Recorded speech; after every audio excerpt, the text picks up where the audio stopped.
సత్యసాయి జిల్లా మడకశిర మున్సిపాలిటీ 20 మంది ఇక్కడ నుంచి కౌన్సిలర్లు. వైఎస్ఆర్సీపీకి సంబంధించి 15 మంది గెలిచారు. చంద్రబాబు నాయుడు గారికి సంబంధించి 5 మంది మాత్రమే గెలిచారు. పాపం ఎస్సీ కాన్స్టిట్యున్సీ లక్కప్ప లాంటి పాపం ఒక చిన్న కార్యకర్త అక్కడ నుంచి మన పార్టీ తరఫున ఎమ్మెల్యేగా నేను ఎస్సీ కాన్స్టిట్యున్సీ ఇలాంటి చోట కూడా ప్రలోభాలు పెట్టి ఆ కౌన్సిలర్లను లాగాలి అని చెప్పి విశ్వ ప్రయత్నం చేస్తూ ఉన్నాడు అని అంటే రాష్ట్ర చరిత్రలో ఎవడు ఉండడు ముఖ్యమంత్రి స్థానంలో. అయినా కూడా ఆ 15 మందిలో కూడా చాలామంది గట్టిగా నిలబడిన పరిస్థితులు, కొంతమందిని మాత్రం ప్రలోభాలకు అటువైపున వెళ్ళిన పరిస్థితుల మధ్య చూస్తూ ఉన్నాం.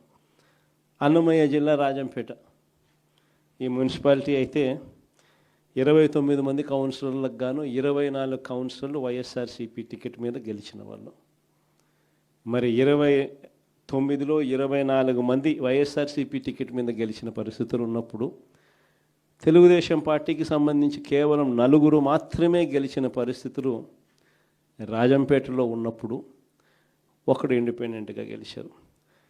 మరి సంఖ్యాబలం లేనప్పుడు ఇక్కడ చంద్రబాబు నాయుడు గారు ఎందుకు ఇలాంటి హేయమైన రాజకీయాలను ప్రేరేపిస్తున్నాడో ఎవరికీ తెలియదు. కానీ ఇక్కడ కూడా ఎంత కష్టపడినా కూడా ఒకడంటే ఒకడు కూడా పోని పరిస్థితిలో కూడా ఇక్కడ కూడా మన వాళ్ళు చాలా గట్టిగా కూడా నిలబడతా ఉన్నారు అని అంటే నిజంగా గొప్ప సంగతి. ఇక్కడ అందరికీ కూడా అభినందించాల్సిన అవసరం ఉంది. నాకు బాగా